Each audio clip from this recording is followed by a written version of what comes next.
His Divine Grace of Ayachananda Bhaktivedanta Goswami Srila Prabhupada Ki Jai. ISKCON Founder Acharya Srila Prabhupada Ki Jai. Ananda Goti Vaishnav Vrinda Ki Jai. Acharya Srila Haridas Thakur Ki Jai. Param Sego Shri Krishna Chaitanya Prabhu Nityananda Shri Dvaita Gadadhar Shri Vasudhi Gaur Bhaktivinoda Ki Jai. Shri Radha Krishna Govardhana Sayam Kunda, Radha Kunda, Giri Govardhan Ki Jai, Vrindavanam Ki Jai, Churadam Ki Jai, Namadipdam Ki Jai, Jagannath Swami Ki Jai, Yuramai Ki Jai, Shrimati Lasti Devi Ki Jai, Sudvaita Bhakta, Vrindi Ki Jai, Gaur Vrindavanam. All glorious ye assembled devotees, all glorious ye assembled devotees, all glorious ye assembled devotees, all glorious to Shri Guru Gauranga Srila Prabhupada Ki Jai.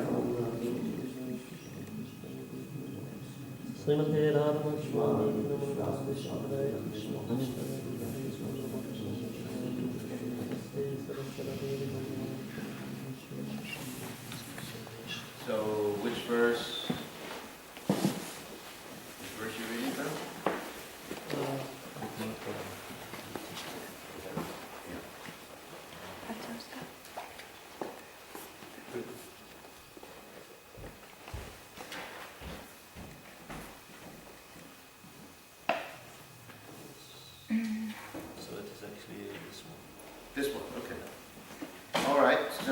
Srimad Bhagavatam, 5th canto, 5th chapter, text 31. Om Namo Bhagavate Vasudevaya.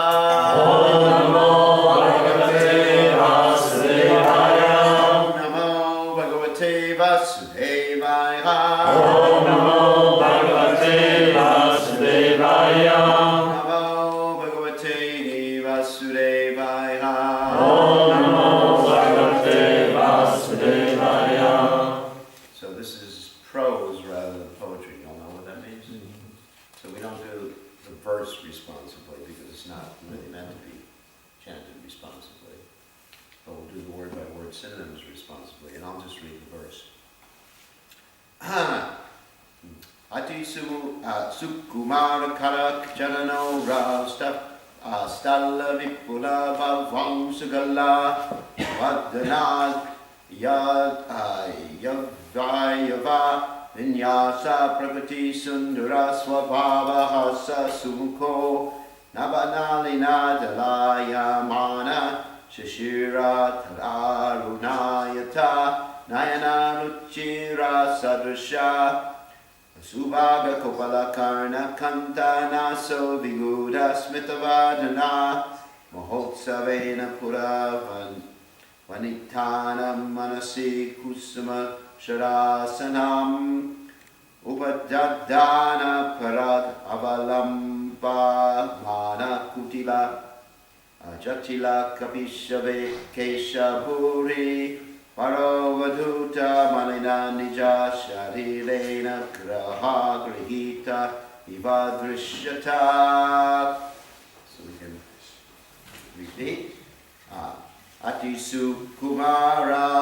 Atisu Kumara. Very delicate. Very delicate. Kara. Kara. Hands. Hands. Chanana. Chanana. Feet. Feet. Uratstala.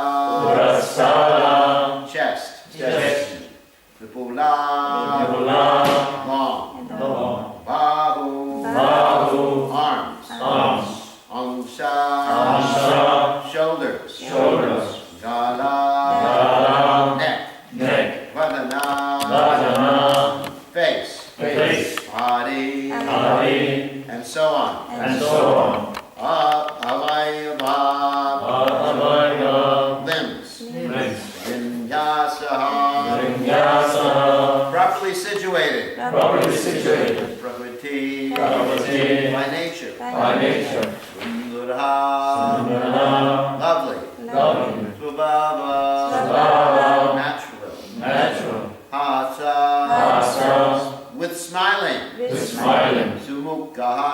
Sumukhaha. His beautiful mouth. His beautiful mouth. Navanalina Dalayamana.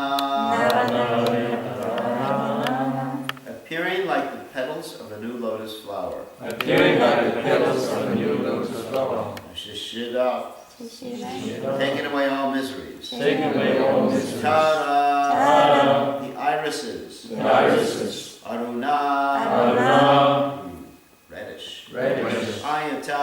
Ayata. Spread wide. Spread wide. Nayana. Nayana. With eyes. With eyes. Chiraha. Chiraha. Lovely. Lovely. Sadrisha. Sadrisha. Such. Such. Subhaga. Subhaga. Beauty. Beauty. Kapola. Kapola. Forehead. Forehead. Karna. Karna. Ears. Ears. Anta. Anta. Neck. Neck. Nasaha. Nasaha. His nose. His nose. Gudha Smita. Gurasmita. By deep smiling. By deep smiling. Vadana. Vadana. By his face. By his face. Maha Utsavena. Maharutsavena. Appearing like a festival. Appearing like a festival. Pura Vanitanam. Puravanitana. Of women within household life. Women within the household life. Manasi. Manasi. In the heart. In the heart. Kusama Sharasanam. Kusuma Sahasranam. Cupid. Cupid. Upadadanaha. Upadadanaha. Awakening. Awakening. Parak. Parak. All around. All around. Avalambamana. Avalampamana. Spread. Spread. Kutila. Kutila. Curly. Curly. Jatila. Jatila. Matted. Matted. Kapisha. Kapisha. Brown. Brown. Kesha. Kesha. Hair. Of hair. Burivaraha. Burivaraha. Possessing a great abundance. Possessing great abundance. Avadhuta. Avadhuta. Neglected. Neglected. Malina. Malina. Dirty. Dirty. Nija Sharirena. Nitya Sharirena. His body. His body. Grahat Grahita. Mahagrahita. Haunted by a ghost. Haunted by a ghost. Eva. Eva. As if. As if. Adrishyata. Adrishyata. He appeared. He appeared. So translation, Lord Vrishabhadeva's hands, feet, and chest were very long. His shoulders, face, and limbs were all very delicate and symmetrically proportioned. That's a big word. Some of you don't know English. Symmetrically means it's the same on both sides. If you go down the middle, everything's the same. And you'll see most of you, if you look in the mirror, your face and bodies are not symmetric. You understand what I mean? Mm-hmm. In other words, the ears look a little different, the nose looks a little bit different, the eyes are different on each side. So symmetrically is considered to be a very beautiful feature. His mouth was beautifully decorated with his natural smile, and he appeared all the more lovely with his reddish eyes, spread wide like the petals of a newly grown lotus flower covered with dew in the early morning. The irises of his eyes were so pleasing that it removed all the troubles of everyone who saw him. His forehead, ears, neck, nose, and all his other features were very beautiful. His gentle smile always made his face beautiful, so much so that he even attracted the hearts of married women. It was as though they had been pierced by the arrows of Cupid. About his head was an abundance of curly, matted brown hair. His hair was disheveled because his body was dirty and not taken care of. He appeared as if he were haunted by a ghost. So purport by His Divine Grace, Srila Prabhupada ki jai. Although Lord Rishabhadev's body was very much neglected, his transcendental features were so attractive that even married women were attracted to him. His beauty and dirtiness combined to make his beautiful body appear as though it were haunted by a ghost. So Om Gana Timadanda Shad Ananjana Shlakya Tatshur Mididam Yena Tasmai Shigurve Namaha. So, as you probably heard in the previous descriptions here, that Rishabhadev was executing, Lord Rishabhadev was executing a process known as Jada Yoga. Jada means become like a stone or dull. And the purpose of this Jada Yoga system was to become detached from the material world. Of course, we understand in Buddhism is very interesting. There's four noble truths. Does anyone know about Buddhism here? Four noble truths are material world is suffering. We agree with that. Actually, we agree with the tenets of Buddhism, which is really interesting. The material world is suffering. Jai, right on. Suffering is caused by attachment. Jai, right on. Right? We believe in that. Give up the attachment. Give up the suffering. We believe in that. And also the last one is the way to do that is what Buddha called the Eightfold Path. The Eightfold Path is like right living, right thinking, etc. Doing everything in the mode of goodness, which is really interesting. So it's interesting, not that I want to just talk about Buddhism today, but it's interesting that Buddha himself, even though he decried the Vedic literatures, he never said that there was no God. There's his famous sermon, which is called the Sermon at Deer Park. Anybody ever heard of these things before? You probably heard about those things. Famous sermon, which many Buddhists call the Sermon of No Soul, but actually it doesn't say that in the sermon. It shows how people speculate, and theologians and philosophers and philologists and people in general speculate about the founder of a particular religion, his teachings, and they come up with something completely different. Anyway, so Buddha, he actually understood basic psychological principle. He didn't teach transcendental understanding, although many of his followers try to make it transcendental. It's not actually what Buddha taught. You know, the whole thing with the bodhisattvas and everything like that has nothing to do with what Buddha taught. So, in any case, he was teaching psychological principles, and basically the psychological principle, you got to get detached from this world, which is common sense, in order not to suffer. So the Jata Yoga process is a process of doing that. And we find very similar activities in many of the early Christian monks who engaged in what we call self-flagellation. Anyone's heard of that before? Self-flagellation. If any of you have seen that movie, The Da Vinci Code, anyone seen that movie? No. Just see, the lives are wasted. So, anyway, it was a movie about, I don't think I should give you a review of the movie, but it was a movie about finding Christ's descendants because they were speculating that Jesus Christ got married, so that's not important. But in that movie, they show this particular person, I don't want to say gentleman, he would take his hands and bind them and then whip himself with some device that would cause his body to bleed. You even find that in the division of the Muslim religion called the Shiite Muslims. They have one particular day where they take the swords, you've seen that?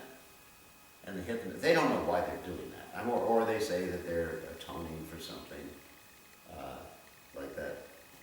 And so in many religions you actually find this like torturing of the body.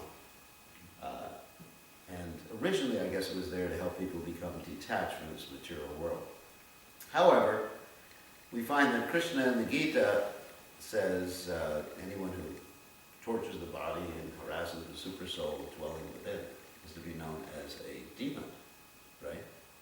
Because really, you don't get detached from this material world by torturing the body. I mean, if I thought I could get detached from this material world by torturing like monks did in the medieval times, like wearing these hair shirts or putting themselves on stretchers. I mean, I saw all these different austerities the monks would undergo. There's one particular museum in New York. It's called Ripley's Believe It or Not. You ever heard of that before? And in this museum, they actually have all the different things the monks used to torture each other in the monasteries. It's really amazing. They have stretching beds. I guess it's good for the spine. where one monk sits on the bed and he goes, just like with that. You wind it up and it just pulls the body apart. And another one where you just sit in this sarcophagus, with pins sticking at you. And you just close it up like that. Anyway, so many austerities are there. However, those monks didn't become Krishna conscious. They actually became more bitter with this material world by doing these austerities. So Lord Rishabhadev, however, was authorized to do this. Of course, he's the Supreme Personality of Godhead, the incarnation of the Supreme Personality of Godhead. And he was not attached to the body. So there was no question of him becoming detached because he wasn't attached. So the point I'm making is that we can't imitate the austerities performed by Lord Rishabhadev or other great spiritual personalities. I mean, we hear about Rupa and Sanatana Goswami and Haridas Thakur, who slept maybe 1 hour a night. Not even sleeping, resting maybe 1 hour, sometimes not even that. They would eat a pat of butter every few days. Or Raghunath Das Goswami, who would eat the rejected rice that even the cows wouldn't eat outside of the Tulimi gate of the Jagannath temple. It's not that we can imitate these people and become Krishna conscious. I've seen devotees attempt to do that in different ways, and they just became crazy. I've seen devotees execute real harsh austerities, like one devotee I know went on a orange juice fast for like 3 months, thinking that in that way he would conquer lust. But the problem with lust, and anger and greed and all those other nice things that are called anarthas, is that they're lying in the heart. And according to our understanding presented by Srila Rupa Goswami, they're lying as seeds in the heart. There's actually two things. There's the kuta and the bija. There's the inclination. Kuta means there's an inclination.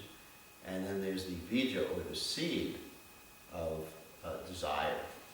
And those seeds and those inclinations are not extinguished by austerities. In fact, one becomes less aware of the desires and the seeds and the inclinations in the heart, but you can't get rid of them that way. And the example Srila Prabhupada gave was that a desire, or let's say a seed, may be buried for many, many thousands of years, but as soon as it's watered again, it again fructifies, it again sprouts. I think one particular example that devotees use commonly is the example of the pyramids in Egypt, where they buried many chickpeas, garbanzo beans. And then later on, they were able to water them.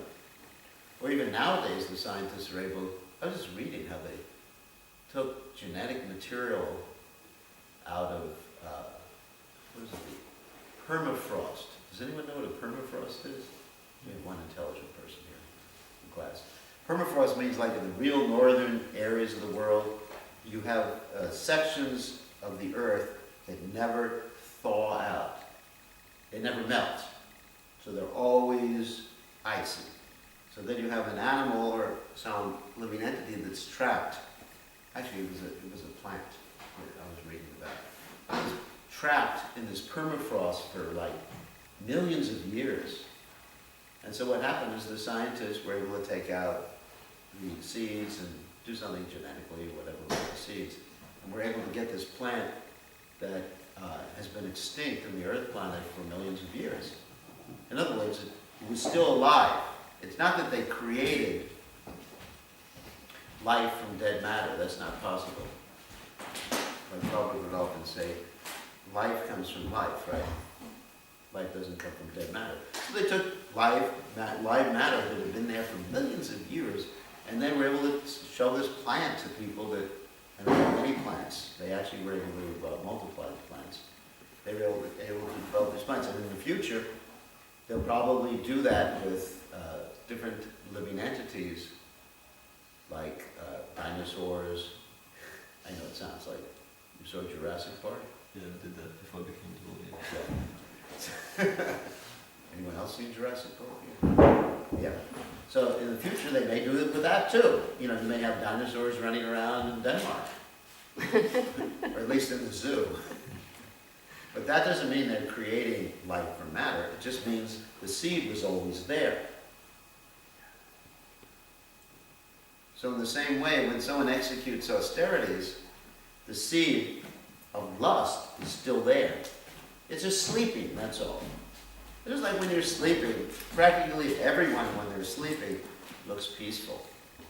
Even Hiranyakashipu, when he was sleeping, he looked peaceful, not dangerous. Or that story in the Ramayana, when Hanuman was flying around Ravana's palace, he saw Ravana.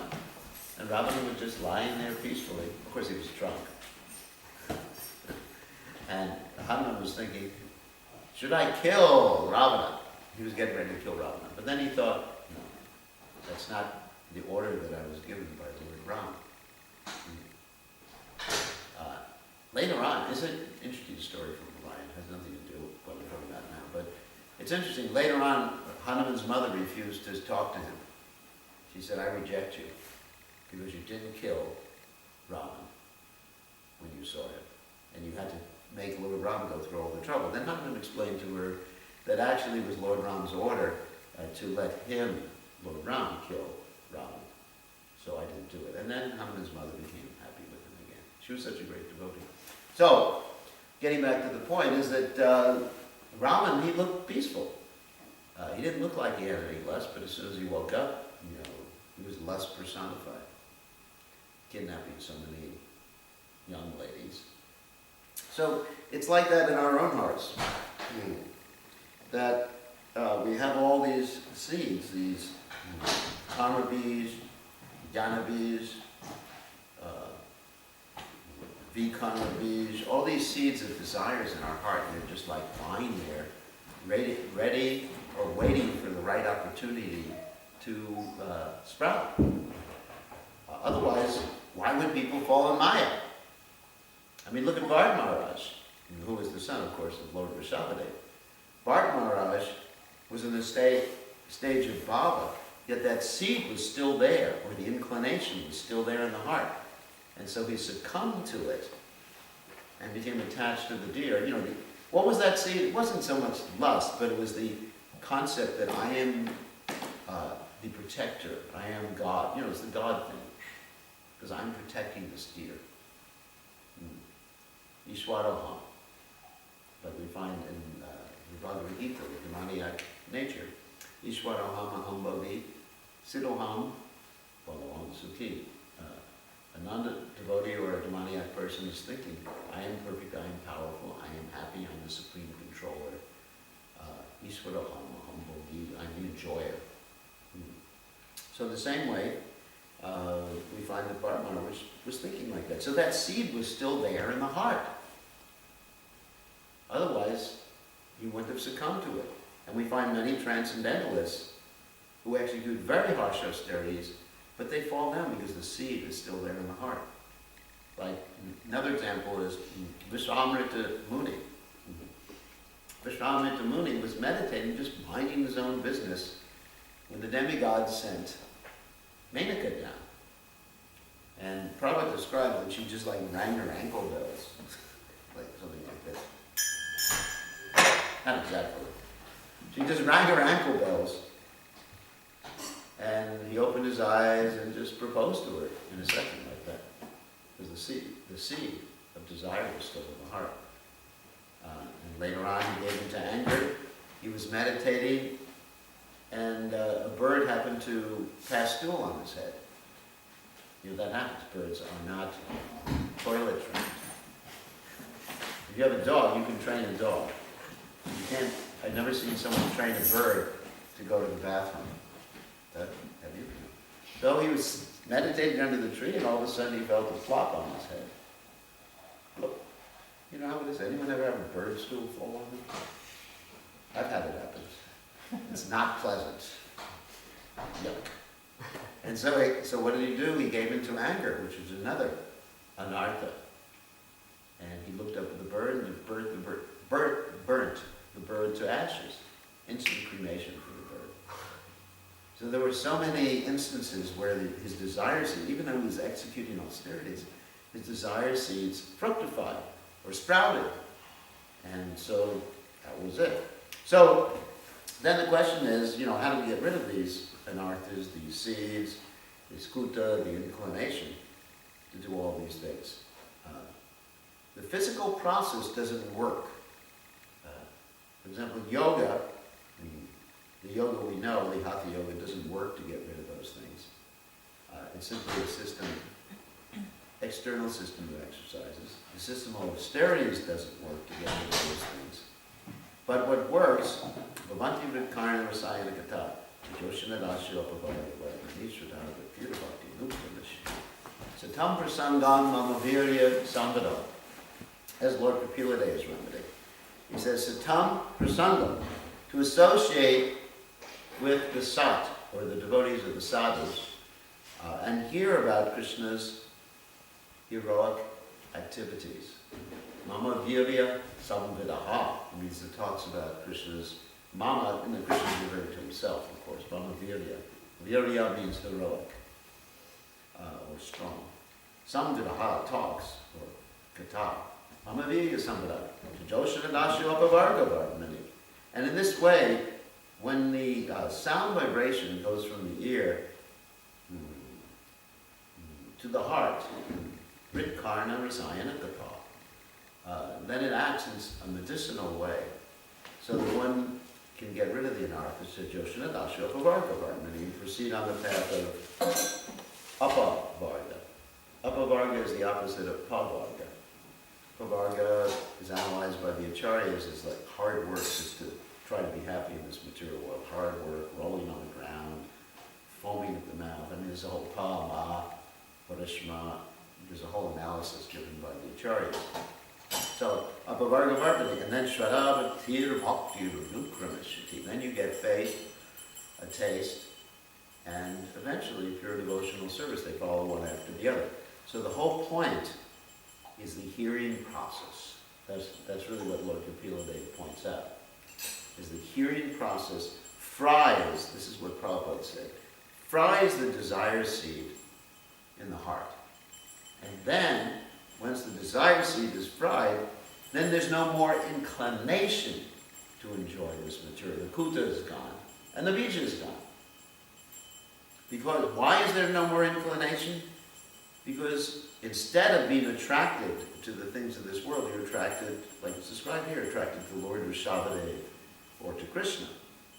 That's why Rupa Goswami says, if you would all desire to enjoy society, friendship, and love, don't go to see Krishna who's playing his flute on the banks of the Keshiga, because you become attracted to him. And so in the same way, in a very similar way, When Krishna played his flute in Vrindavan, all the married women, just like it's described here, married women were attracted to Lord Rishabhdev. The married women were attracted to Krishna. Now that may, to you that may appear to be something, well, that's all right, it's nothing real big. Because we find married women running around with other men all the time nowadays, don't we?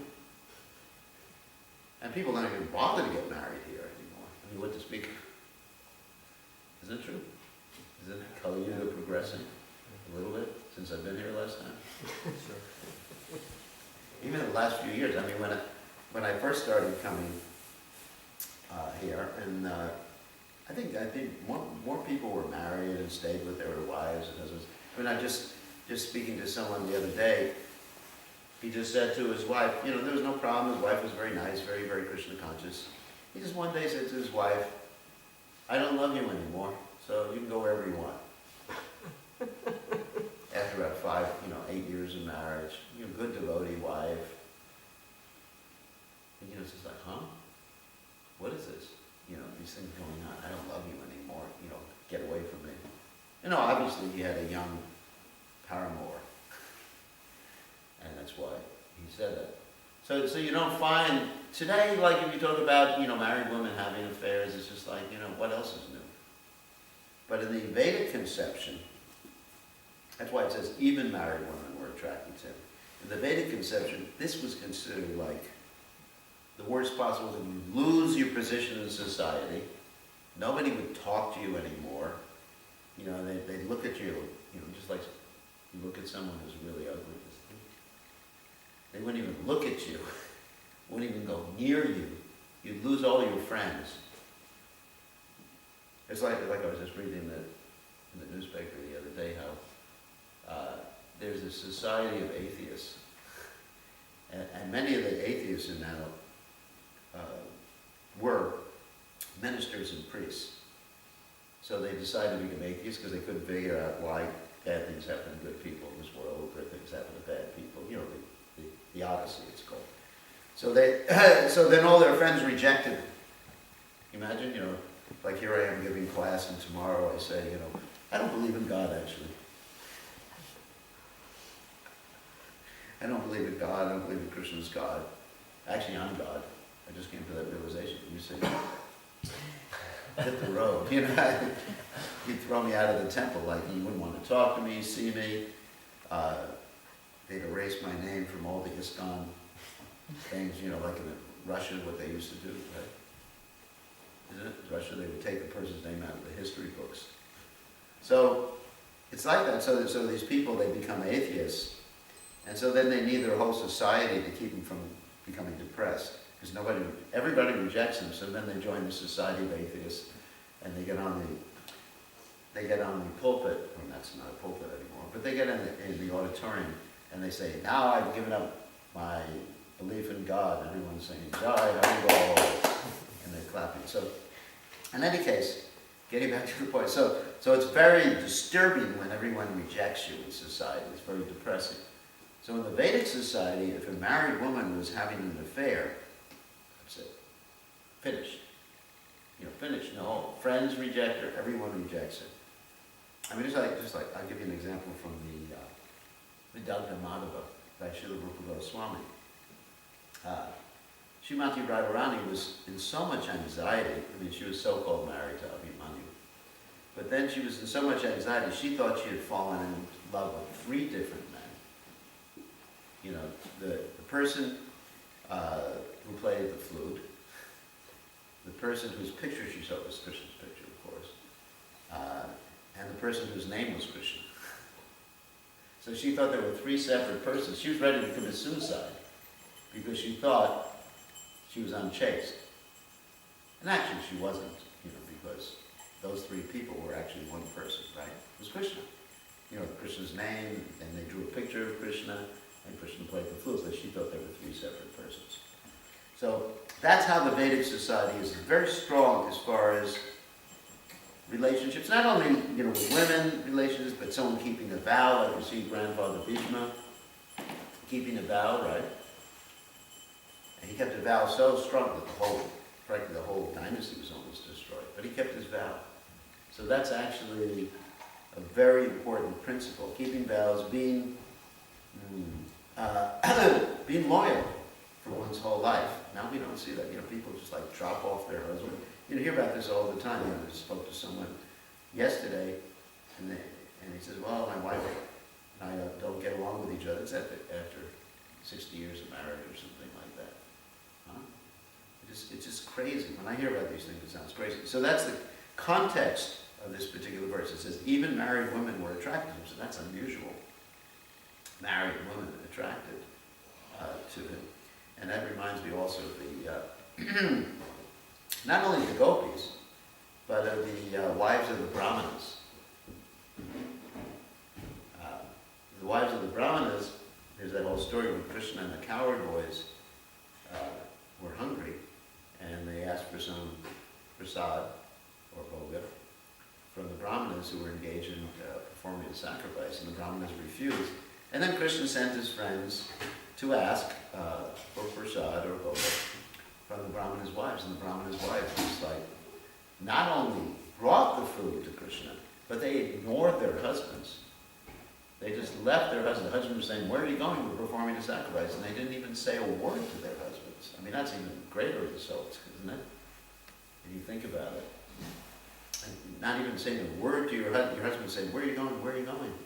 And you're going like, "Oh." And they just walk out the door.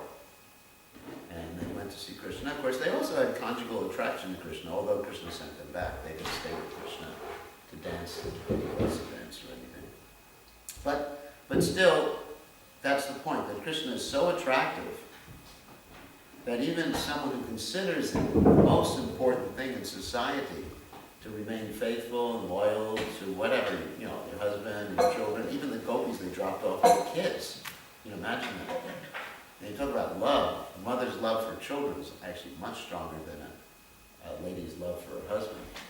I hate to tell you that, any of you are married, but anyway, it's like that. It's like when people have children, then the husband's no longer the center of attention, and he gets depressed. It's a standard thing that happens. He goes through a deep depression because now she has someone else to give her love to.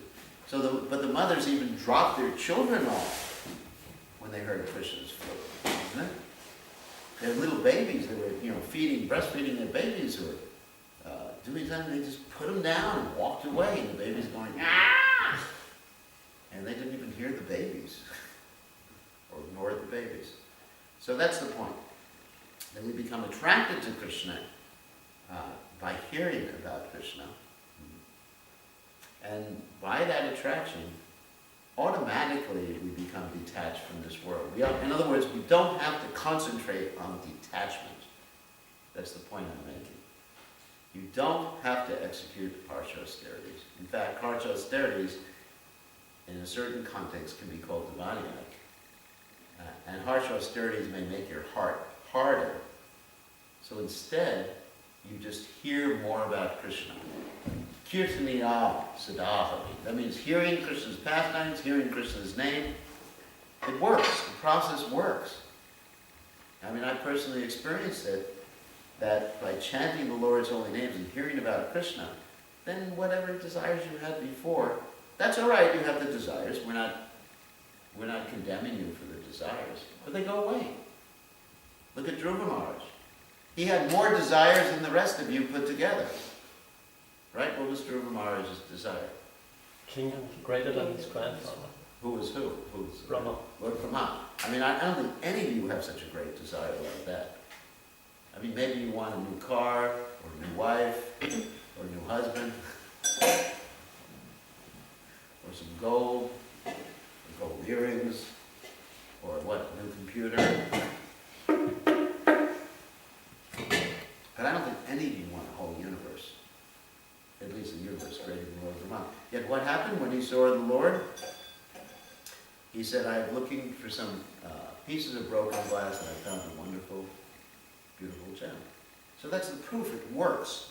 But it works if we hear about Krishna, was the final point. If we hear about Krishna from the right person. If you get your mantra from the wrong person, you can chant it till hell freezes over. Ever heard that expression before? No. Hell freezes over? That's a heavy expression. And hell is hot. So when they have snow in hell, you know that's, you got trouble.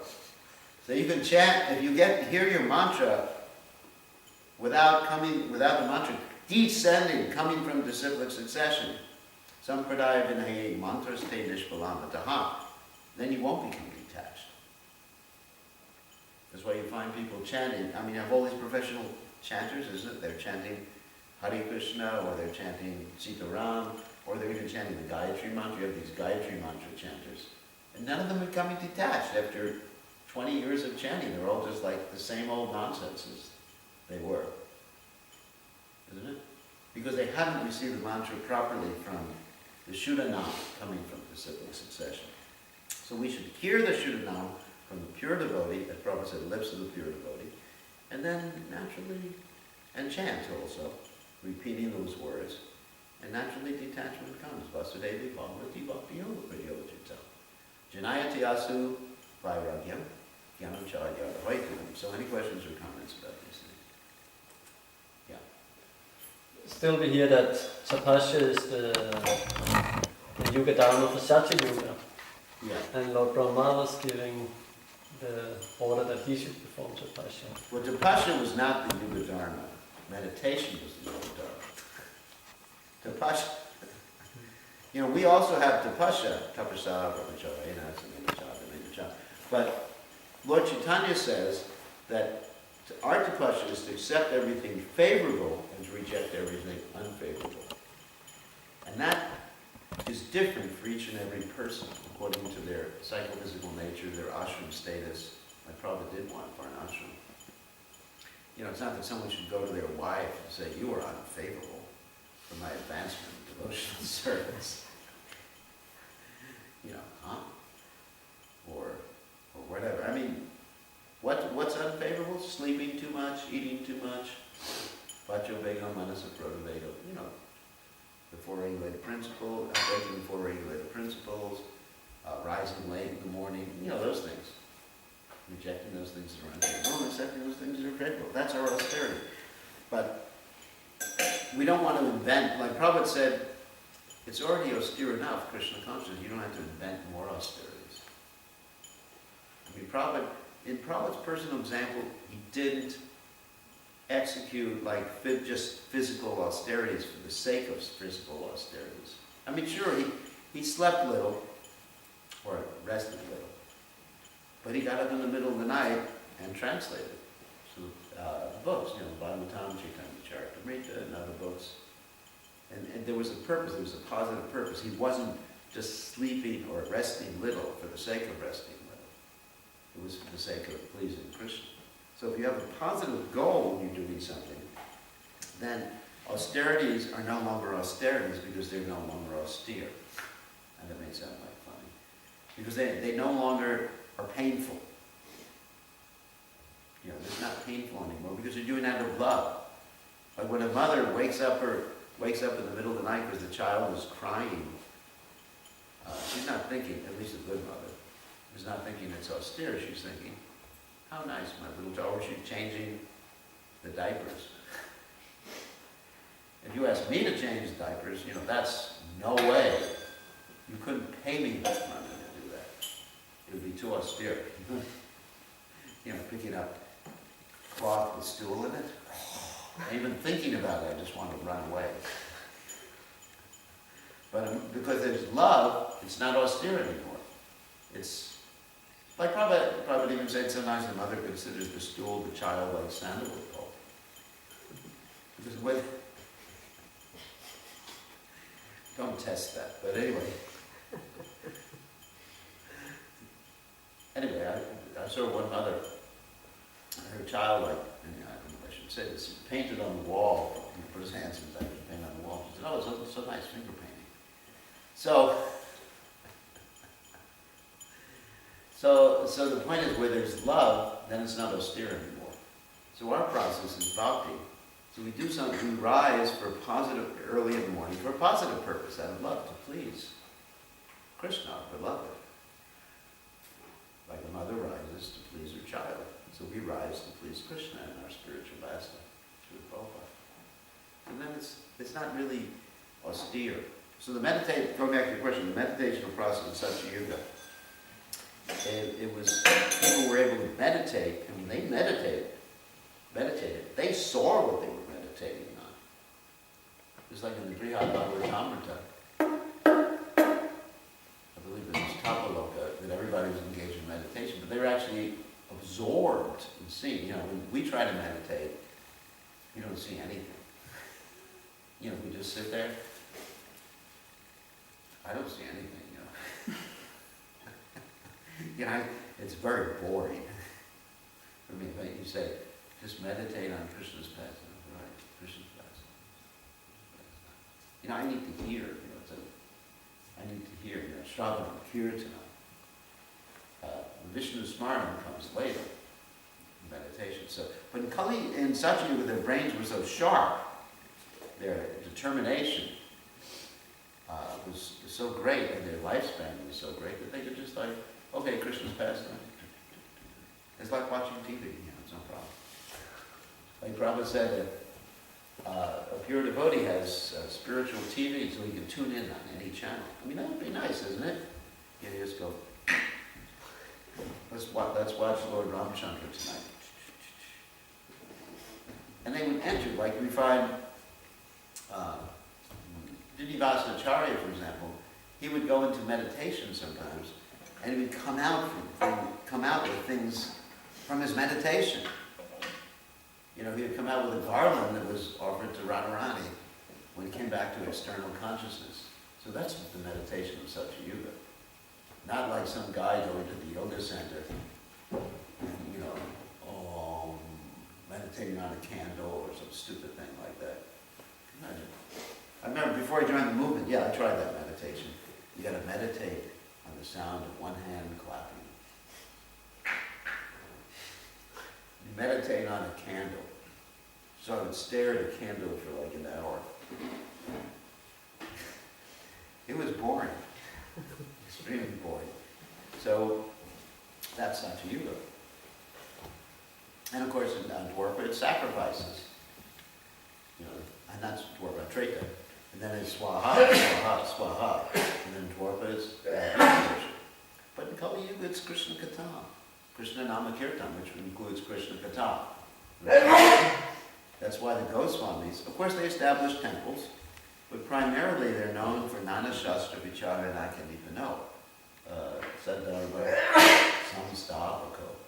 Lokanam Itakarano Tribhuvane Manyo Shavanya Kalo.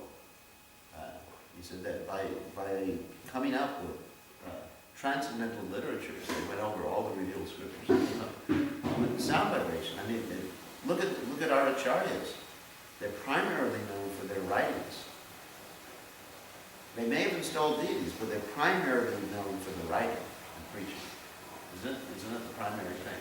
You know, Prabhupada installed deities, but it's primarily known for his talking about the purports, his preaching, and all that other nice things. So, any other questions?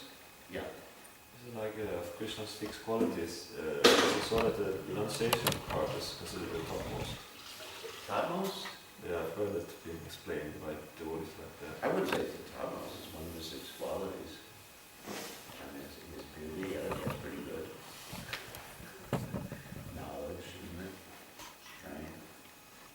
Renunciation. Well, renunciation indicates a lot of other things too. It indicates that he's able to fulfill all of his desires up to kama without anyone else's help.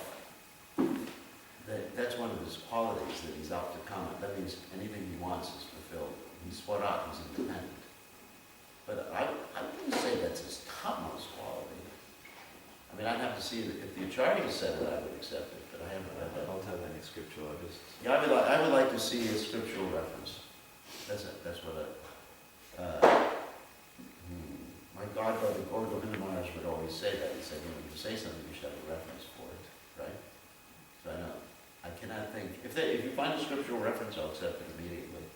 No, I don't know, I just... Yeah, so someone can look for that. Yeah. Lord Buddha's position, is that always as being a Shaktivesh avatar? I mean, every Lord Buddha? Yeah. Not necessarily, but the Lord Buddha that appeared recently was the Shaktivesh avatar. But there's Lord Buddhas that appear at different times, and maybe Vishnu Tapa sometimes. But it's not described that always he's Shaktivesh, but this particular, Prabhupada said this particular time was Shaktivesh avatar. He had a mission. He brought people away from the Vedic literatures. Why? Because they were misusing it for cheating people, animal sacrifices and other ways they were cheating people. However, it's not that he preached that there was no God.